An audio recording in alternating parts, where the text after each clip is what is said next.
Hi, it's Eva again. I wake up ambitious people like you and dare them to be great. And today we're gonna talk serious business with Isabeau, people business partner at Loop Earplugs. We're gonna talk about the challenges of scale-ups, how you can spot if your high-performing talent is using their full potential or not, and lastly, what to do about it to boost scale-ups and the high-performing talent to really step into their full potential. Super excited about it. It's going to be a long, rich, full episode because Isabeau has so much to share with us. So stay tuned. Welcome, Isabeau. Thank you so much, Eva. Thank you for having me. Very happy to be here. Yeah, happy that you said yes. Mm-hmm. It's a big win for me and for everyone listening with us. So, to kick off the episode with, the people that I work with, they're always very driven to make an impact, very purpose-driven. So, Loop Earplugs, what's the impact that they want to create in this world? What is the impact? It's about, I can already spoil, way more than just selling earplugs. I think what we always say and what's really at the core of it is just giving people the ability to live life at their own terms without having to sacrifice things like long-term health for that. Even if it's, if I want to go to a concert or if I just want to have my quiet space, if I want to have a good sleep, if I want to engage with people in the way that I want to, it's really all about that. We love people to have the ability to just live life the way that they want to, and we love contributing to that. So. All right. Yeah, I like that too. So cheers to that. And in order to achieve that, because there's been such a rapid growth over the past years. So in order to have that impact, what type of people do you need? Yeah, great question. I think, and this was also what really attracted me to Loop personally when I joined, is that we really believe in working with the best. Your people are everything and they are the main driver behind all the success that we've gotten. So we really put the bar super high for the type of people that we hire. And I think the kind of people that we're looking for and that thrive in most scale-ups are people who are not only put the bar super high for themselves, but high for the company and are able to really make it happen, take ownership, take speed and really do what they do best. And I think another super important part of it is really about being able to deal with that type of ambiguous, quickly changing, agile kind of environment that every scale-up is, but definitely we are as well. Yeah, and very often with go-getters and people that just want to get things done, I can imagine that there could be some friction between not knowing it from A to Z already, but still want to get things done. So I can imagine that it's an interesting combination. Yeah, absolutely. I think that's a very interesting tension field, I would say, between having that clarity, having that focus, making sure that people feel empowered to make an impact and to take charge of things, but also dealing with that rapidly, constantly changing environment that needs to reinvent itself as well, because that's also what scaling is about, of course. Yeah. All right, good. Yeah. And so in that scaling process, what are the three main challenges you see for Loop Earplugs as a scale-up itself? Well, I think the challenges we have are mostly very traditional scale-up challenges. I've worked in a few now, and it's a lot of the same themes that always come back, of course. But I think at this point, I will probably do 1 or 2 or 3 book recommendations, but I really enjoyed the book Blitzscaling that talks about what I'm going to say next a lot. And it's really that phase, that friction moment where you go, for example, from a tribe stage to a village stage, which is a bit where we're at right now when you have a growing company. And that comes with a lot of very specific challenges. I think one that I want to highlight in that is really how do you scale the culture with all these changes? We have a beautiful culture that we really, really love. How do you keep that cultural strength and foundation when you bring in so many new people? With every single person, your culture evolves, it changes a bit. Yeah. So how do you create that consistency in your culture, but at the same time also make sure that everyone that comes into it gets the opportunity to enrich it as well. So I think that's a very interesting one to deal with as a scale-up. And a question about that. Yeah. Because the culture as a tribe versus a village, is it that you want to keep the culture the same, but then more spread out across the village? Or are there things in the culture that also change now that it's a village rather than a tribe? Yeah, absolutely. I think you want to keep the part of the culture that is so Loop and that made us great and that we want to drive forward. But also we, for example, did a revamp of our constellations, as we call it, which is our core values. We just did a revamp of those because we feel we're in a new stage of the company with new needs as well, new business challenges. And your values should always be able to empower the behaviors needed to drive that forward. So I think that was an important moment for us to slow down for a moment and ask ourselves these questions as well. What is the V2 culture that we need? What do we want to keep? And also, what do we want to change to drive us to that next phase of success? Absolutely. Right. Good.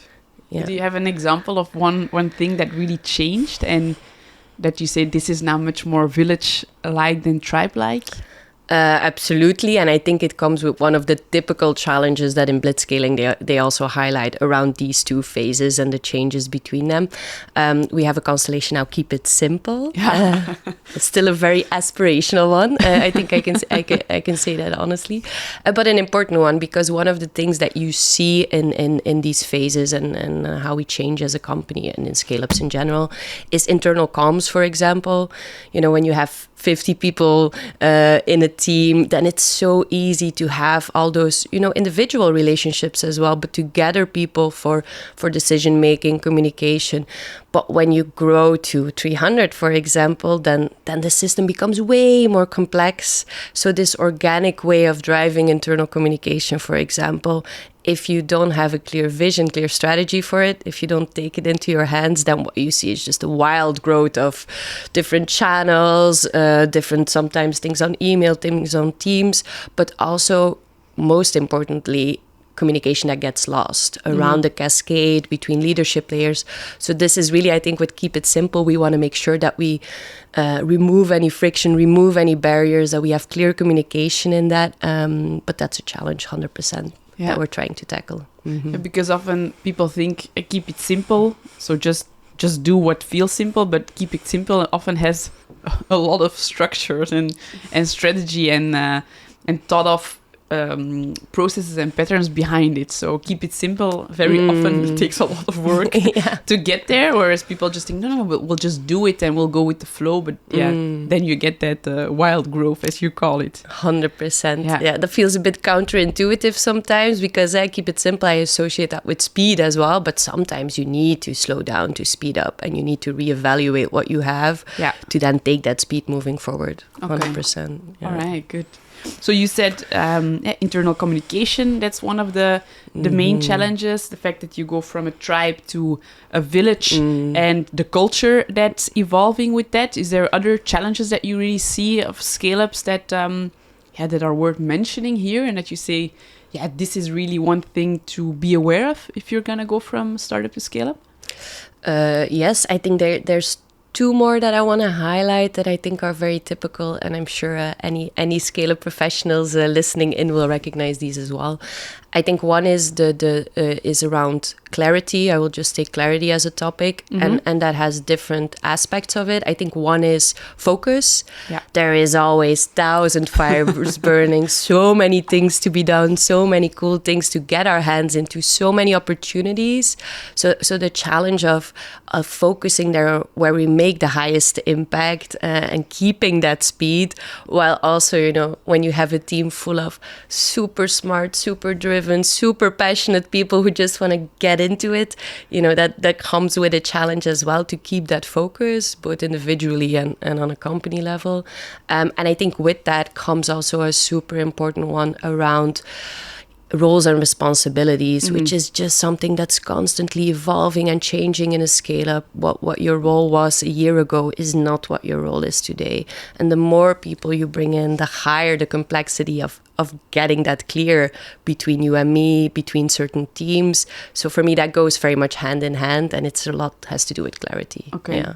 And do you then notice that today you need a different type of profile beyond the role itself, but more personality-wise, performance-wise, that where do you see the differences between the people you need in your tribe and in your village?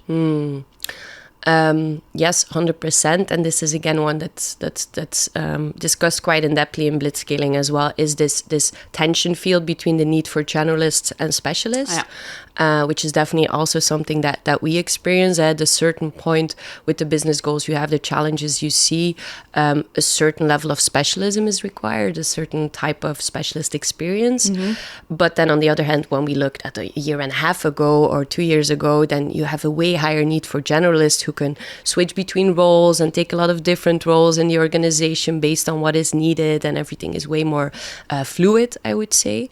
So that is an interesting one. And also, of course, taking those long tenure team members who were those incredible generalists who brought that impact, how can you bring them on that journey? And I think a super interesting one also highlighted in blitzscaling that I took from the book is you still need not thousands, but you still need generalists as well to move to those key positions in the company, and people who are really able to do that. So I think that's something that we're having a lot of discussions on as well, is where do we really need that specialism, and where do we still want to have that generalist profile that can move quickly, take on a lot of different things.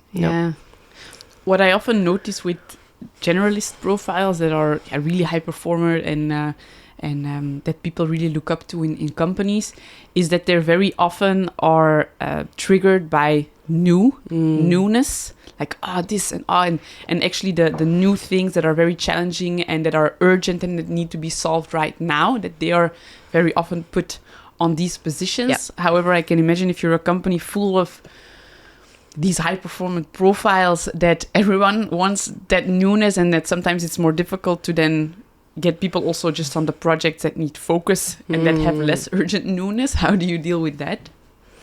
Yeah, interesting one. I think there's two different groups there, and I don't know if do you know Kim Scott from the Radical Candor Framework? Yes. She also has a super interesting piece around, which has a lot to do with career development and setting that top talent up for success. And she also speaks about, she calls it superstars and rock stars, which are not really terms I feel a lot of affinity for. But the difference that she talks about, and it's both high performers, but it's one group of people who really want that new challenge, that teach me something new expertise, throw me around, let me discover new things. And then that other group, which is also deeply essential, which really wants to go in the depth of their expertise, who are these, she calls it rock stars, but these pillars of your team, pillars of knowledge, who are super capable to coach and train new people that come into the team. So I think it's and I've walked into that a few times myself, not starting from the assumption that every high performer wants that new in that sense, but some people also really want to, be the rock star. I think that's one part of it. And for me, one thing that we do really well is we have a professional and a manager track, and we really see these as equal. Where in previous companies, what I've seen a lot is people believe the only way is up. And with up, they mean manager track. I need to become a manager to have career growth. And what I really love about Loop is, and I hope our team would echo me here, is that these are really equal, and we really see the deep importance and impact that someone on the professional track can make, and the longer they're with us or that they evolve in their job levels as well. These are people with an incredible impact at the strategic table as well, who are thinking along strategically, and it's not that they're all doing operational work. So I think there's something in that that's really important for driving that topic. And the second one is we experiment a lot with stretch projects.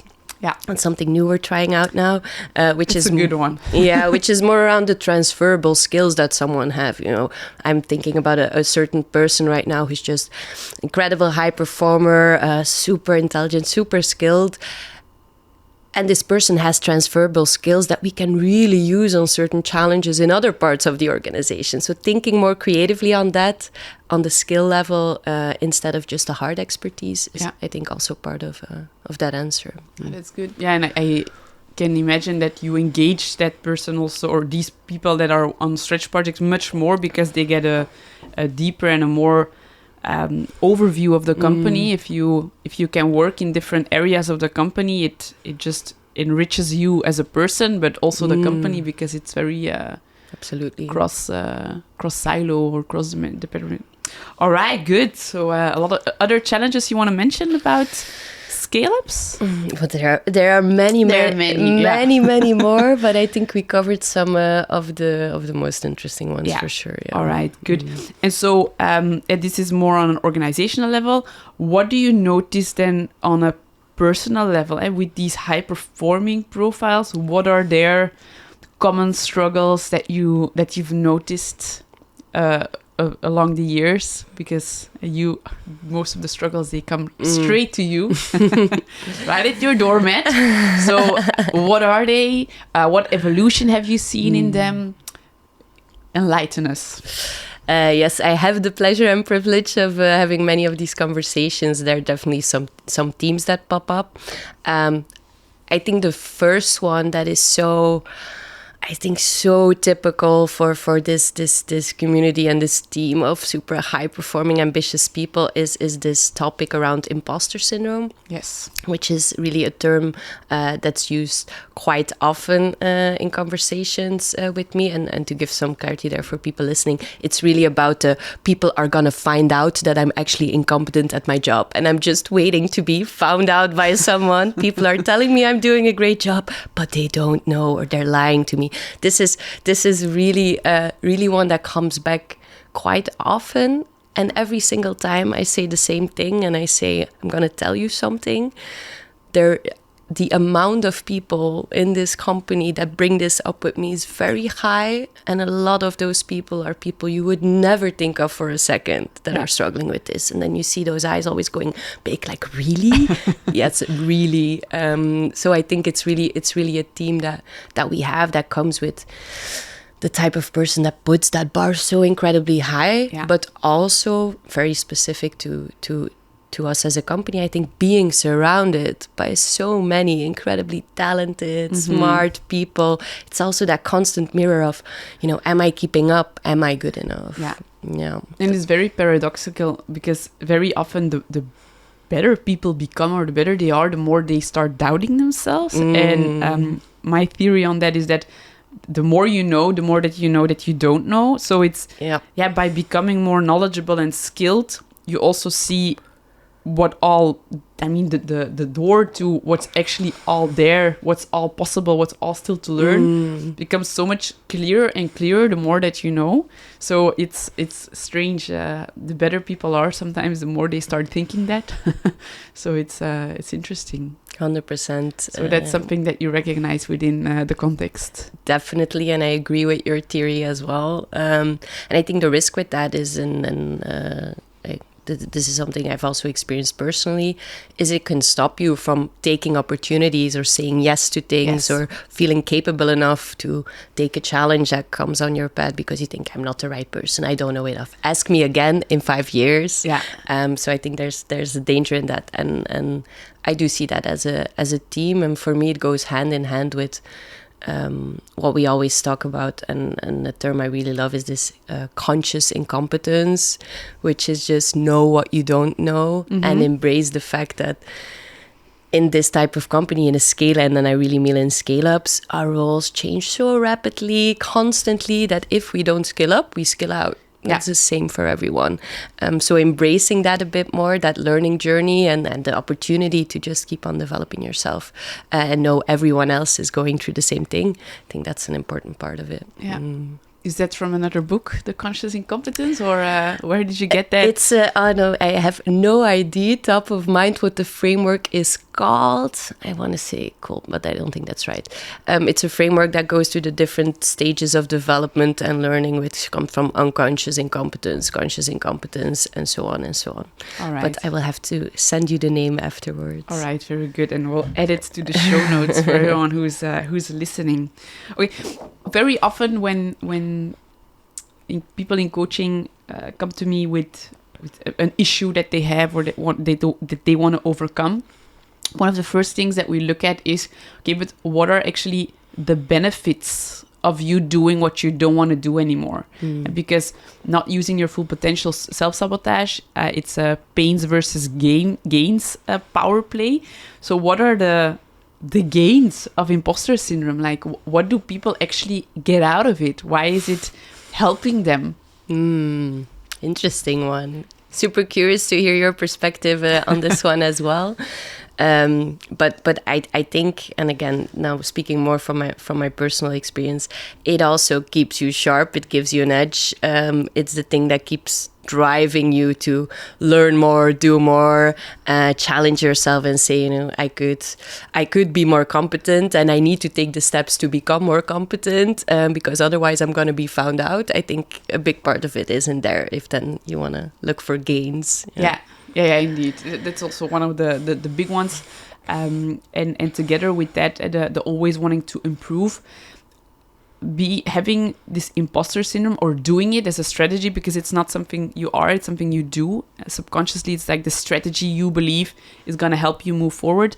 Very often people with a lot of imposter syndrome, they also become hyper vigilant to checking the room, scanning how everyone's feeling, scanning like non-verbal cues, and really playing into what's necessary in the room or with certain people. So very often when you have imposter syndrome, it makes you very attuned to what's happening in the room, so that you can like seamlessly play on to what's necessary. However, the downfall of that is that you sometimes then stop tuning into what you find to be like to listen to your intuition, or what to listen to your own common sense, because you're so attuned to everyone else and you're so trying to fit to what you think they think is right, that you stop thinking for yourself. So I think that's a big pain or a bad consequence of that imposter syndrome. But and would you also connect that with going from that maybe the focus on external validation also becomes higher, and you lose that connection with your own internal validation a bit? Yeah, for sure. But people with imposter syndrome, it's not 100% the same as people that always need validation, external validation. Because if someone has imposter syndrome, you can validate as much as you want, they will not believe it. I can imagine that you recognize it. If people come to you and they say, why me, I'm not good enough, and you tell them, why not you? Of course you're good enough. I mean, look at your track record, and everyone else is thinking the same.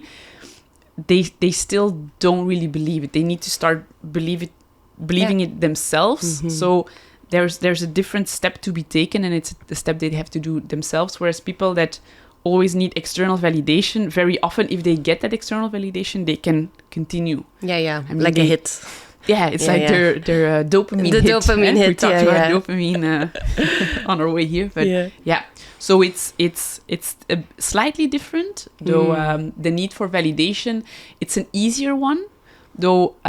Once you get to a point where there's not much more validation to be given, because, for example, I can imagine in a company like yours where there's so many high performers and where the bar is so high by default, that there it becomes tricky and it becomes more difficult. Is it something that you recognize at Loop?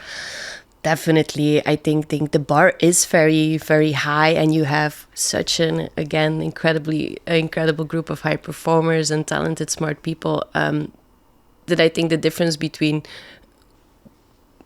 maybe being validated a lot in the past, being in an environment that wasn't that filled with this type of people, that validation maybe comes more quickly or more often, where with us the bar is just very, very high. That's true. And I think that moves the baseline of where that validation is given as well sometimes, which is definitely thing that it's also very manager and leadership style dependent, I think. But it is a topic we need to stay super mindful of, because I also remember that also comes from Kim Scott's story she told in her book around these are exactly the people that will not ask for validation, but if they don't get it for a very long time, then one day to the next they just leave and they're like, you don't appreciate me. And then the manager goes all shocked, but you are my most important, impactful team member. How can you think that I don't appreciate you? But so I think it's an important one to stay mindful of as well. Yeah. Do you notice that it's something that people within Loop also need a lot of that validation, or is that a big saboteur within the context that you recognize? Yeah, it's definitely a topic that comes up quite a lot, I would say. I think my personal theory there a bit as well as when we think about Carol Dweck and the whole fixed growth mindset piece as well. If you've heard your whole life, you're smart, you're smart, you're smart, you're smart, and then suddenly you don't get that validation anymore, then that does something with you. And I think building to your point as well as these are very often people coming from environments where that was just a very normal, constant validation. So if that doesn't come in the same way, then 100% that has an impact on people. But again, I also don't want to put too much ownership with the team there, as I also think we're a very fast-moving environment and we're very used to checking the boxes and, okay, done, what's next? Yeah. That's very much an organizational thing, which can lead us to not slow down enough to take a moment and celebrate as a team or individuals. Yeah. And I see this with the team, but I also see this on an individual level, that people are like, oh yes, I just jumped onto the next thing instead of slowing down and being like, wow, this project, I made a huge impact there. How did I make it? What did I learn? And for me, that's a really important piece of building that self-validation as well. But sometimes we go too fast to enable that, I would say. Yeah, that's in coaching. I always at the end of a coaching track, I let people also really reflect on, okay, but at the first time that I stepped into these doors versus now, what's the difference? Because very often what you then have today, even though it was a huge step from like a couple of months ago, it's the new normal. And you adjust so easily to the new normal, so you often don't even think about where you came from. You're just thinking, okay, but this is the new normal and I want to grow. Yeah. So I want it next. So in this new normal, this is not okay. This is not okay. But writing down, even if it's on a yearly basis, okay, this year, what did I do? Where did I change? How did I grow? And looking at it from year to year, it can really give this sense of fulfillment, because you see it black on white, how you evolved, how you have grown in your 100%. Role, personal, private, and in your work. So indeed, standing still, it's so important.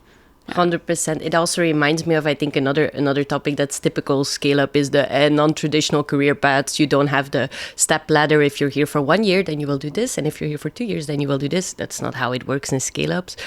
But what I very often observe as well when I have a coaching conversation with someone who's been here for a long time and saying, I'm not making any career steps or I'm not growing, that I say, okay, let's slow down for a bit. And let's discuss the different roles you've had within your one role maybe, but the different ways that your role have evolved throughout these past 2 years, the different skills you have built throughout these past 2 years. And then we do some exercises on that, and the response is always the same, which is, wow, I was totally not conscious of the fact how much and my role has evolved, but also how much I have evolved and the skills that I've built along the way. And again, that's about slowing down to consciously make that reflection, 100%. Do you do any specific within Loop to take away that extreme focus on career growth, or the only way is up? Like you talked about the 2 different tracks that are really equal. What else do you do to take away that focus of growing and up? What else do we do? I think, as I said, indeed, the 2 tracks, I think, are an important part of it. Then now playing around with the stretch projects, for example, which I think will put a lot more focus on this year is an important one.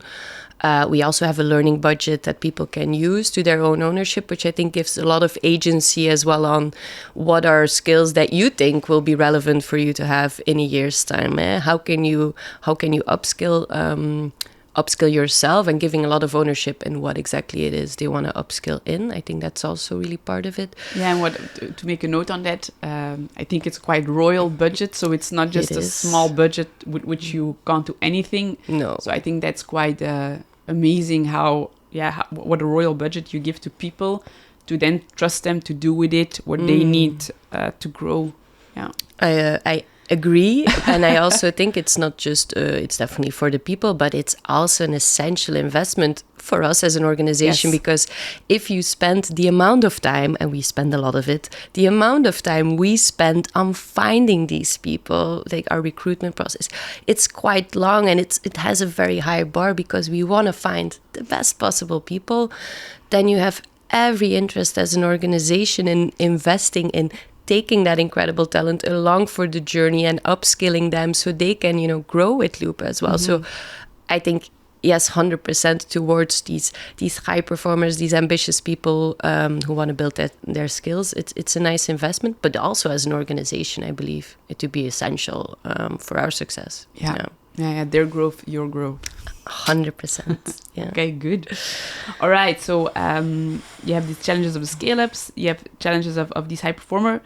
If managers want to, or people, business partners, they want to spot whether there's imposter syndrome or whether there's too much need for external validation in the people in their organization or team, like what are very concrete things they can look at? Like what do these people typically say, or how do they use their body, or what do they use in their language? Like how can you spot it that they're actually doing it? Because not everyone will share it. So how can you spot it? How can you spot it?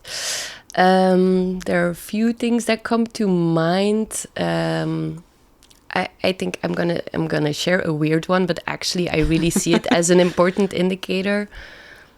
I would say that 80% of the times that someone wants to have a conversation on their salary, it's not about their salary. Yeah. From my personal experience, sometimes it is 100%. But what I've come to observe is that when there's a discontent, there's a disgruntledness with people don't feel empowered in their role, or maybe it's about the amount of challenge they get, the amount of validation they get. There's a lot of things that can be at play, but it's way easier to address an external validator and say, I have the feeling I do a lot more than what my role is, or this or that. Then salary is a very easy one to bring up. Yeah. But when we have these, and of course we coach managers to have these conversations, but what you very often see is that actually in the understream, there's something else going on. Yeah. And this is like an indicator of that. So I think that's an interesting one that not only within Loop, but in previous companies, I very often have observed. I think another one is really the fact that you can see people slow down sometimes. In what sense? And I don't think that's relevant for the imposter syndrome one, but I think, or maybe it is even, you tell me. What I've observed as well is that people they get a bit bored, and they don't take on new challenges proactively. They don't really is seeing the forest through the trees an English expression? I don't know. As well, or is it only a Dutch one? It's like they don't know where to start. They can't see anymore, that they get stuck. They can't see anymore what the options for them are, or they don't see that anymore, and they start to slow down and really focus on their comfort zone, what they know, but it doesn't challenge them in the same way. So also their performance there often goes down. I think that's also an interesting one to keep an eye on, because those intrinsic motivators, that challenge or even that validation, is such an important one to keep that engine running.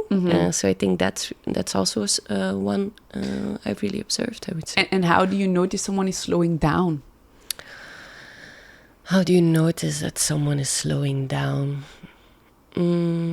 Well, I think in the quality of the output of their work, 100%. If you have someone, a high performer, that always has a super high standard, and suddenly you start seeing mistakes that aren't really mistakes they would ever make, or they become less proactive in addressing certain challenges or taking on new projects. I think these are all great indicators. A change in behavior from how they normally approach their work and their challenges. And of course, it can have a lot of different causes behind it.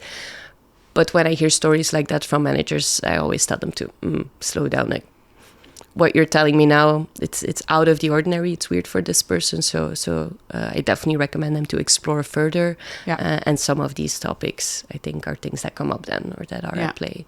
Yeah. What I also notice there is, for example, how does someone show up in a meeting? Are they prepared? Do they look like in the conversation, or are they more sitting there and listening in?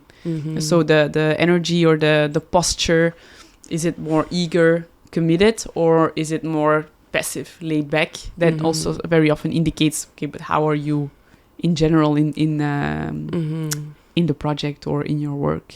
Yeah, definitely. And I think, building on that, curious for your perspective here, what I also have noticed in the past is that people start adopting a sort of opposite behavior to their normal behavior. For example, someone who's super engaged, can be quite directive, very present in meetings, that becomes very quiet or very much in the background. But also the other way around, I've seen people who are normally bring that calm, still water with some good pointed reflections, who become way more directive, or way more I would say triggered by certain things. So this opposite kind of behavior than our normal styles, when we're in our strength, I think is also one that I keep an eye on, at least. Okay, so that you're not just looking at, okay, what is normal behavior, what is less normal behavior, but you're really looking at it relatively to the person's previous behavior in the past, when you notice that they were working in their full potential. Yes. To really have a look on the evolution of a person. That's a great summary. I don't think there is right or wrong, but I do think any big changes in behavior are always an indicator of something, right? Well, it can also be an indicator of growth, because something in imposter syndrome, what's very common is people that don't contribute that much to a meeting because they believe the typical inner dialogue sentences of imposter syndrome is, okay, why would they listen to me? Why does my opinion matter? What do I have to say if these and these and these people are so much more have such more expertise or have a higher role, etc. So if they work on their imposter syndrome, all of a sudden they will be able to contribute in a very different way, which will be weird for them, because next to the things like, what do I have to contribute, etc., there's then this other inner dialogue of, okay, well, what will they think of me now that I all of a sudden take an active contribution in meetings, where back in the days I just used to be silent. So it's an interesting aspect to notice in a person. And if they all of a sudden change behaviors, how do you that you as a manager can contain that and can let the person know that it's actually a good evolution, and that you show them that you notice, because it's scary to all of a sudden take on that different role. 100%. If you used to be the silent one. Definitely. And I think as a manager, exploring that, seeing that, exploring that, and validating that, I think is a really important one. That leads me to think about maybe one more that is on the other side of the spectrum is, and I think connecting to imposter syndrome, validation, all these topics, is someone who goes in overdrive. And that's one, as a people BP, I always try to be super, super, vigilant for and mindful for, and also encourage managers to do the same, is someone who feels it's not enough in whatever form, which is very much a theme there, that pushes themselves beyond their boundaries to do more, where it's not something driven by the manager, it's not driven by the organization, but it's driven by the self as a, maybe if I just do even more, then I will feel competent, or then someone else will think, validate me in my competence. So that's really something I think in high performance organizations you always need to be super mindful, and not without letting people lose their agency on that. But I do think we have a responsibility as an organization to help observe that and mirror that kind of behavior, and support people in putting those boundaries for themselves. Indeed. All right, good. So imposter syndrome, validation, but also the overworking. I think that's a very classical one. Yes. And one to be mindful of, and as a manager to also have a look at, because if they overwork themselves, then all of a sudden, they will implode, and then you're also in problem. Okay, good. So, we already discussed quite a bit. What are the consequences of not tackling these things as a scale up or over the people, of not taking this as working points or attention points? There are a few, I would say. Well, I think one is a very easy, straightforward, but such an important one is, of course, I already said, we spend so much time finding incredible people. If you don't invest in these things, if you don't show up for them in this, then you're going to lose incredible people, which I think as an organization, it's the worst thing that can happen. Yeah. So that's definitely, I think, a consequence of it. And I think another one is, of course, that if people are not in their strength, a bit what we discussed on being overworked, but also on just the mental health level, I think we have a responsibility as organizations to create an environment where people can thrive. And if you want to build a high performance culture, that's great. But to me, it also comes with a responsibility of creating the context and being mindful of a context where these people can thrive and hold up that mirror as well. Yeah. So I think you're always at the risk of people burning themselves out or coming into a situation mental health wise that's just not sustainable for them. And again, I think that's within the ownership of the person always, but with a high responsibility as an organization to help prevent that from happening. So that.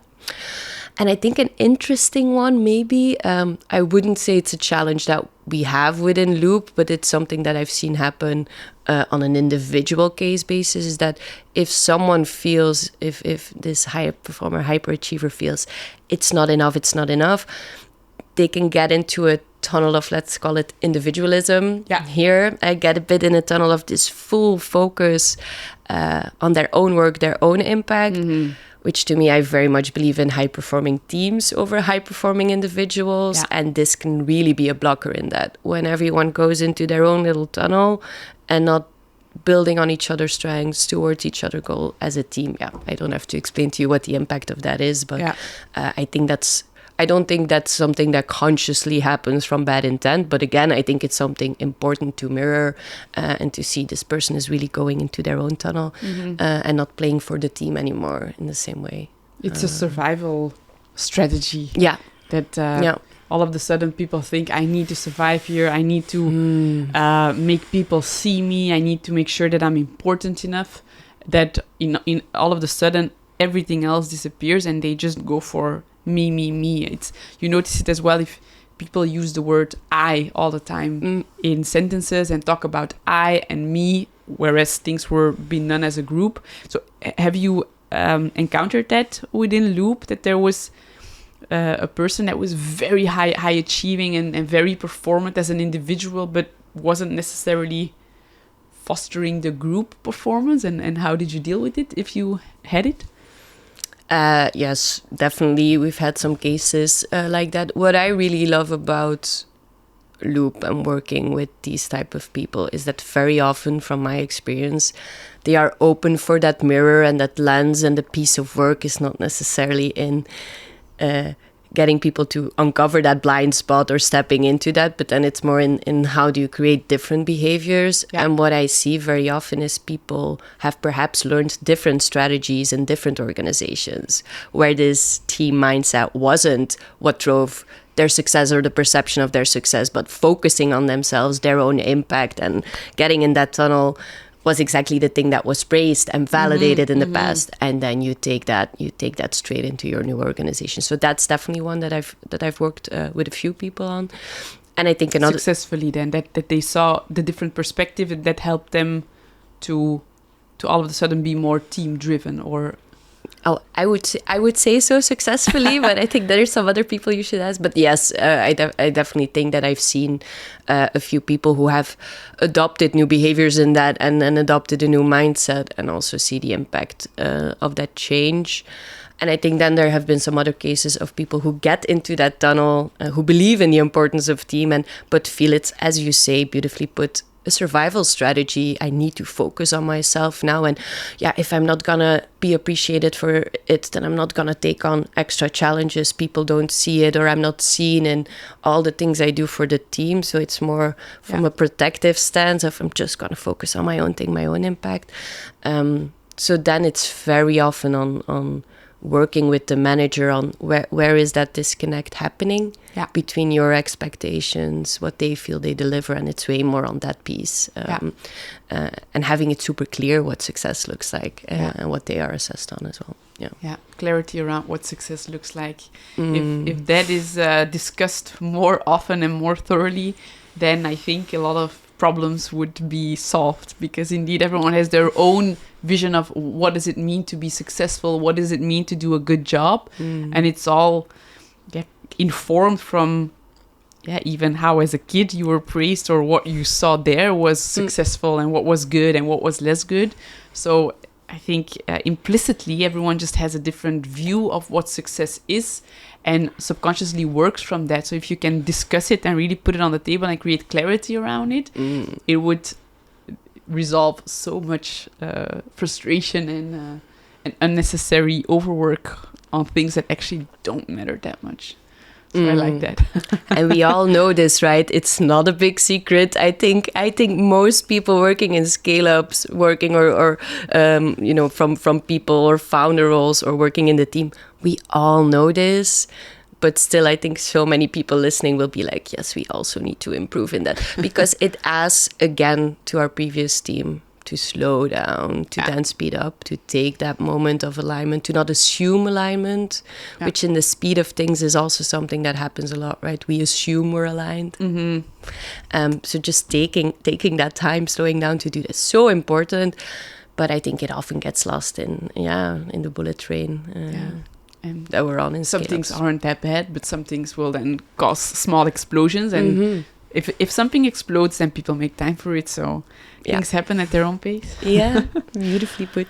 All right, good. We talked a lot about the challenges and what you all see.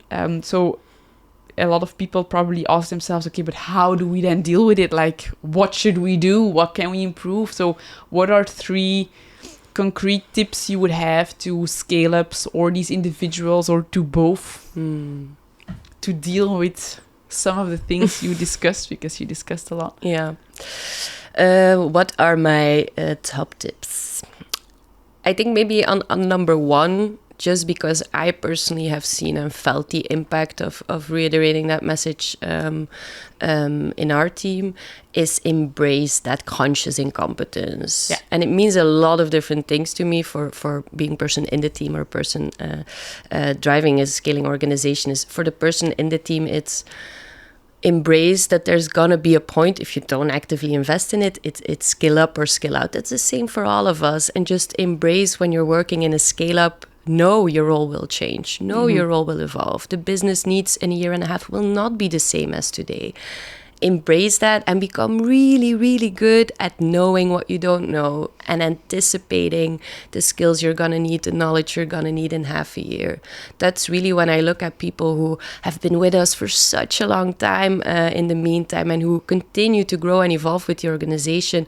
For me, these are really people that, for me, that's a growth mindset, right? That are really, really very strong in saying, give me the feedback, tell me what I don't know, let me evolve, and also really very consciously invest the time in that. So I think that's on the team member side.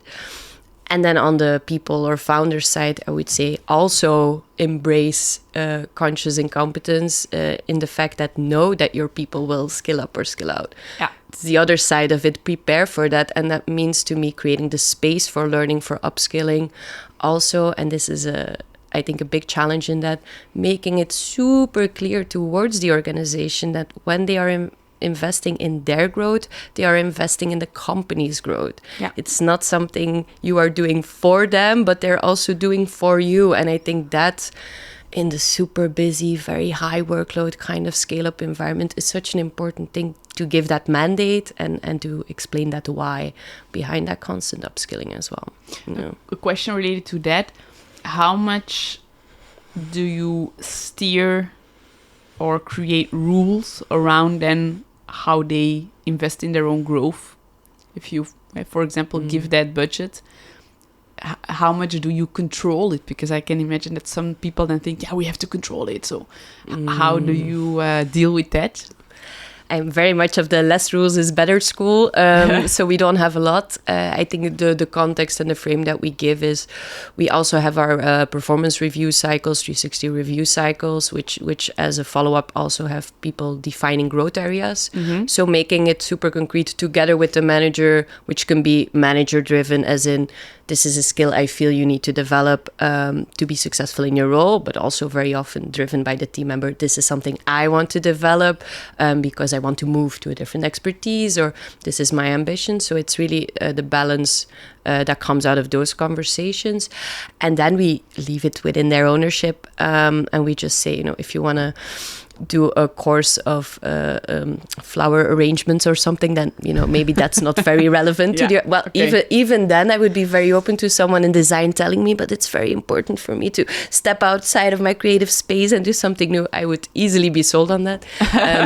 But we do give that guideline a bit, something that's relevant either in the future or in your current role for yourself, but also will make an impact for Loop as an organization. Okay, so it's still being discussed with the manager, like how you're gonna use the budget and how you can do the upskilling then within what you are still now conscious incompetent in. From a consulting coaching role more, I haven't heard a lot of examples of someone saying, hey, I want to do this, and the manager saying, no, absolutely not, you need to grow in this. We do try to give a lot of ownership and an agency there. All right, good. Regarding the less rules the better. I don't know if you read the book No Rules from Netflix. Absolutely have. Yeah, it's a very good one. I'll also add it to the reading list for people that are listening in, because it's indeed if you need to have rules for everything, basically something inherently is wrong with the way that you're functioning. So the less rules, the better. Fantastic. All right, so we have our tip on embrace unconscious incompetence. What else do you have? It's going to be a very cliche one, but I'm going to bring it in because it is that important. And that's for all my beautiful people and culture leaders out there, for the founders out there, is invest in leadership capabilities. Yeah. Invest early, invest a lot, spend even more time finding the right leaders than you would finding the right team members. Because one, I am 100% confident to say everyone, but definitely high performers don't leave companies, they leave leaders a lot of the times. So having that inspiring leadership, those leaders that these high performers can learn from, be inspired by, but also be challenged, be coached, I think that's super important. Yeah. And to make it more specific, because there's a lot of capabilities. Yeah, I was wondering, what are like the golden capabilities you then need to invest in, because there's so many. So what would get your priority? What would get my priority? I am definitely a bit biased on these, but I will tell you my favorites. I think when I observe as well the super strong, impactful people leaders that we have, that very much are able to work with this group and put them in their power, then I think a super important one is clear communication.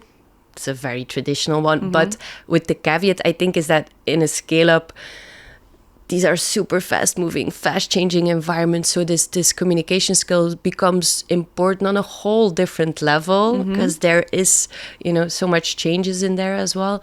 But also, when we talk about high performers, is people want to be treated like adults. Yeah. Oh, so much. Don't sugarcoat it, but just having that clear, confident communication as well. I'm not talking about crisis communication necessarily, but treating people like adults, giving that clear communication, and also inviting them to think along about solutions. I think that's one thing I see some of our very impactful people leaders do very, very well. A second one, and this is a personal favorite of both of ours, I would say, is the coaching capability. Yes, check. Leaders out there, please invest in your coaching skills. Be even better in asking questions than you are in providing answers. Yes. And this connects to me so deeply to those non-traditional career paths. It's very easy when you have a nice little system with nice little steps, and you can put that on the table for someone, say, this is what your career is going to look like. This is what is in it for you. That's not what the scale-up life is. So really seeing your people clearly, understanding them as individuals, their needs, their ambitions, their hopes, but then also being able to explore together what makes sense for them, and combining that with your knowledge of what is possible in the organization. Yeah. think that's a really powerful one to have. What comes to mind there is then it's guide, don't tell, because a lot of leaders think they need to know all the answers and they need to be the ones that tell people what to do, how to do it, that they need to be the best in everything that their people in their team need to be able to do, because how can they be inspiring otherwise? But it's really about guiding the people to do what they need to do in the best possible way. And guiding can also mean, if I don't have an answer to your question because I'm not knowledgeable in it enough expert-wise, then I know exactly who to put you in contact with, or who to connect you with in this company or even outside of this company.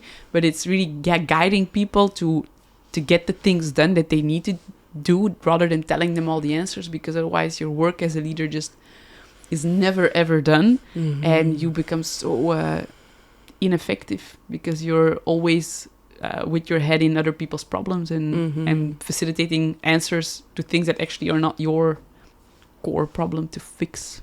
Yep. All right, so communication, coaching.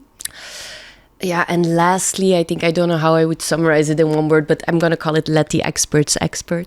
And I think this is one that my manager was also so incredibly skilled at, I think. And it's definitely important for leaders who want to grow with the organization, because it's true for every team member, the scale up, scale out. But for leaders in a scaling organization, the time it takes normally to develop to that next level of leadership, then you suddenly have to do that in a year, because your team grows at high speed, and then the organization evolves at high speed. So for leaders, I think the challenge is even greater in taking those conscious incompetence steps. But it also means getting comfortable not being the expert in everything, because the needs of your team are going to change. You will have to hire people that have an expertise that you don't have. You need to get comfortable with letting them drive the decisions, the input, being more inspired than providing the answers. So I think there's a whole team around letting go of ego in there. That is really very important. Very important. And seeing your strength in there as someone who gathers a team of incredible experts more than I need to be the expert. So I think that's really also a super important one, and becoming just very good in spotting people's expertise and spotting, their level of expertise more than providing it yourself, I think, always. No, definitely. Yeah, that's good. I once heard one of the VPs at Loop Earplugs say that at a certain moment in time, he realized that by wanting to be the smartest one and by wanting to do everything himself, because he was so competent and he knew he could do it, that he noticed that he was actually the biggest bottleneck for the team's growth. And that helped him to so clearly see how he was actually stopping the growth by wanting to have his fingers in all the projects. That he said, okay, I couldn't do it anymore because I just saw how much I was actually the bottleneck, even though I was the most knowledgeable and smartest person in the team. So it's a really good, it was inspiring to hear it from him and to see that was the click he needed to let go of wanting to do everything. And definitely. Okay, good. So we have embracing the conscious incompetence, developing the leadership skills and really investing in that. Any other tip you have for these high performance go-getters that deal with imposter syndrome or need a lot of validation or just keep working to get something, but it's never enough? Yeah, I think the biggest, and this is for all the people listening, don't blame me for that one, because it's such a, okay, yes, but how? How is Eva? Please go visit Eva if you need some support. Is that topic of validation, of really that self-validation, that trust in, I'm here for a reason, one, I think. But then also there is nothing more that you can do than be consciously incompetent, as we already said, but have that growth mindset to say, every day I want to learn, I want to evolve, I want to experience growth. That's where I define my success by not by comparing myself to those around me, because it's a group of all incredibly high-performing people. So not taking that as a bar, not taking the validation of the manager or the organization as a bar, but what is the way that you can find that validation within yourself? I think that's, and I think you've said it, I agree, one that so many high-performers, hyperachievers struggle with. Yes. But it's so powerful to find a way to get that beast under control. Yeah, it propels you. I would say. Well, if you because I coach quite some people at Loop and in other companies as well, the really high performant go-getters, and whenever they bump into that moment where they notice that the external validation is not enough anymore to fuel them, I always say, yeah, congratulations, you're like exactly in the right spot, because now, after all the validation you had, after all the growth you had, you're now in a spot or in a context where you're forced to learn how to validate yourself. And once this is really what's needed to get you to the next level. Because if you can validate yourself and you can really for yourself define, okay, this is actually good work, this is not good work, here I can follow my instincts, here actually I need to compare myself to others to gather information and to learn from them rather than to put me down or to start compensating for something. If you can really validate yourself from within, the world is at your feet, because you don't have to do it for everyone else anymore, you can do it for yourself. And the moment that you can start really going into beast mode and giving it all for yourself. Yeah, beast mode. It's amazing to be in beast mode. If you are in beast mode for yourself, it actually gives you energy rather than that it costs you energy. And you can go in beast mode many more times if you do it for yourself, because you want it, because you want to learn, because you already know that you're good at something, but you want to get better at something else for you. It's much more sustainable, and it's also really contagious. You notice it, people around you that work from an internal validation, it's contagious. People think, wow, they just radiate energy when they're going all in, whereas others, there's this more stiff, or, I don't know the word exactly, but there's less relaxedness in their body. They just look more stiff. Their shoulders are more stiff. There's less time. There's no time. And so it's different types of beast modes, but it provides you so much more energy and flow if you do it for yourself than if you do it for others. So it's a very good moment. Like when you notice for yourself that you're in that spot, it just means you're at the verge to going to the next level and beyond. But yeah, getting there, like transmitting it from to self-validation, it's not an easy step. No. So you typically can't do it on your own. Yeah, you need some guidance for that, because you need to go back to the root. Like, where did it all start? What's driving that? Yeah, and you need to start pushing these buttons or changing these buttons in your subconsciousness, so that you can now, with all the knowledge and all the tools you have in your backpack, can start using it for yourself, and you don't need the others anymore. That's for me freedom. Freedom. I think that's beautifully put. I think also what you say around the energy that people exude that are in that state, I know exactly what you're talking about. Yeah. I also think it's something that's super tangible when we talk about feedback behaviors. There is a very big difference between someone asking for a feedback, receiving who you see wants to be validated, and someone asking for a feedback who's like, give me information touch points. That's very often how I talk about feedback in the healthy way. Yeah. It's not a, give me what I'm hoping for, but it's a give me mirrors, give me touch points, and I'll take that, and I'll do with that as I please, you know, and I'll explore that and look into it. But you see a hunger in people who are in a healthy validation place with themselves. No, but tell me more, and where did you see that, and how did you see it? I don't know this part yet. Tell me more about it. Like this very contagious kind of hunger to learn more about themselves, but not. And I don't think that needs to mean that someone who's in a healthy place with their self-validation can never be caught off guard by a feedback or be like, oof, I didn't expect this. Yeah. But there's this healthy response to it, which is very much an understanding. And curiosity. Yeah. Oh, the best word. There's word curiosity in the world. rather than defensiveness or So work on that validation. Let it come from within. Yeah, easier said than done, but I think a very important one. Yeah. Fantastic. Well, very rich. Then we'll come at the end, and at the end there's always the same type of questions I ask to all of my guests, and it's more about you because you talked about the scale up now and not the people working at Loop. Exciting. So my question to you is, if you would look back like 10, 15 years back in time, what did you do to sabotage yourself or not play at full potential that you have overcome since then? Mm-hmm. The juice. Spill the juice. Spill the juice.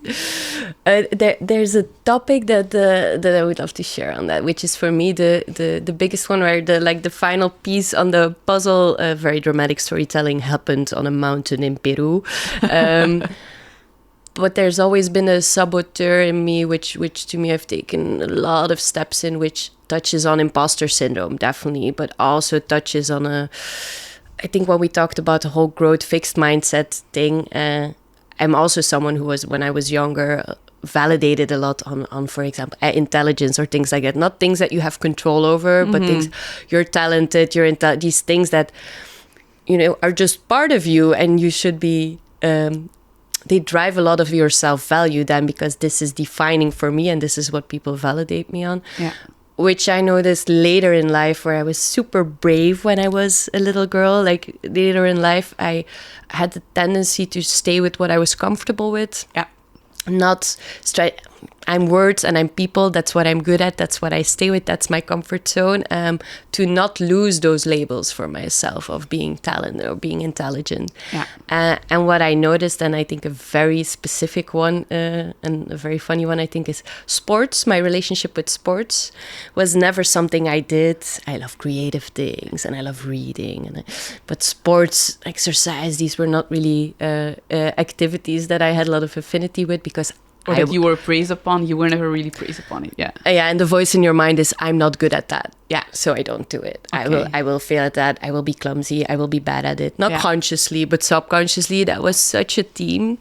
And I think throughout the years, also professionally in it, hey, do you want to take on this challenge or this opportunity? Saying, no, but that's outside of my core capabilities, and giving a very nice explanation why someone should not give you that opportunity, because this is not, you better give it to that person. So I saw that on several places, parts of my life. And I think it was really back to the mountain in Peru, when I was doing the hike to Machu Picchu, which is like a several-day hike. The Salcantay trek, or the Salcantay trek, exactly. I was actually really not fit enough to do the Salcantay trek. I was aware of that, but still I did it, and it was incredibly challenging. And you can't go back. You need to keep on moving. Yes, there's just no option. You can, at the end of the day, decide to take a horse the next day. I'm way too proud to do that, so there's no option. But there was a moment there on that mountain where I suddenly realized, it's one foot in front of the other, but also when you put that foot forward and you just keep going, at a certain point, yes, you can. Yeah. And it kind of changed something in me very consciously at that point, saying, the only way to excellence is true mediocrity. There are no exceptions on that. Yeah. I love that. Thank you. Can you repeat it? The only way to excellence is true mediocrity. And I think that's one I repeat to myself a lot when I try something new. Yes, you will absolutely suck at this in the beginning. That's perfectly fine. Yeah. It doesn't mean you can't do it. It just means you can't do it yet. All right. I love that one. Thank you. Okay, and Peru helped. So everyone go to Peru, Salcantay trek. It's That's truly where you amazing. find yourself. Very amazing. Every day looks completely different. Yeah. All right, good. Some travel recommendations. And if I would ask you this question in, let's say, 15 or 20 years, what are you doing today to not fully step into your full potential that you hope in 15 years you could tell me another beautiful story on that you changed it and that you overcame that? I think the theme there would be restlessness. Okay. 100%. Restlessness. Restlessness, yes. The inability to make choices, to choose to focus on one thing. I am so hungry for so many things. If it's trying all the ice cream flavors in the store, if it's having being a writer and doing this job and having 5 career paths, learning, choosing which book to read, which course to take, what part of do I want now. This comes back in every part of my life, which leads to constantly being in a state of thinking about what am I going to do next, what I'm going to spend my time on, which very much conflicts with being in the moment and making a commitment to a certain choice, whatever choice that is, and just saying, okay, this is what I'm gonna do now, what I'm gonna focus on now, and it just brings a restlessness. I feel it's never enough, always wanting more, different. That's really a big theme for me, that I hope in 15 years, if we speak again, I am a calm ocean of peace and choice making. That would be super nice. All right. How are you planning on doing that? That's a great question. I think there are some things that I'm already trying to do, which is I got a great tip from our VP marketing, actually, from Rob, who said you can make a box with 33 things that you still want to do in your life, and then every year you choose 3 of them. And you put them, on the wall, and these are the 3 things that you focus on, which is this getting that sense of progression, of achievement, of different things, but also making choices. So I've done that now for the first year. I found that very comforting. I notice, like, I've chosen a few things, and those are my things. So I think that's part of it. And I think another part that I'm really practicing on is also acceptance, which is also a really big part of it. Instead of seeing this as a negative behavior, to just try and see it as I am someone who gets hungry for things and excited for things and chooses every day again what life I want to lead. Yeah. And that is a really, really nice concept that I'm trying to start believing. I think that's part of it as well. Yeah. And very often, what I notice with people that face the same thing, there's this subconscious belief that leaving choices open and having a lot of choices and not fully committing means freedom, whereas actually by always having all these opportunities and choices hanging, you kind of keep yourself stuck. Because every day there's so many choices to make, and every day there's the choice you don't want to make, and that sometimes when they overcome that and they can make choices, that all of a sudden they see, no, wait, but actually making a choice means freedom. Making a choice means getting what I want, because if you never make that choice, you never get what you want. So that sometimes making choices and committing creates then that rest and that, but it requires a different it's a different perspective that needs to be believed by your entire being and body and beliefs. So that would be a nice journey. Yeah, and I think from the trajectory that I did with you, that was for me 100%. I think the biggest part I took out of it is the not the risk of not choosing, but the link you made with freedom. I think that choosing has more freedom in it than not choosing. That's really one that landed with me, and that drives a lot of that reflection and decision making, definitely. All right. Well, if you need some more help along the way, you know where to find me, right? I know where to find you. All right, but thank you very much. It was a very rich conversation with a lot of tips, a lot of book recommendations, and I will add all of them in the show notes. So is there anything else you want to tell our guests or say before we end this episode? No, I think I've said a lot. I would warmly and highly recommend any founder or people and culture leader to reach out to you to seek some more from your knowledge, which has also been very enriching to me.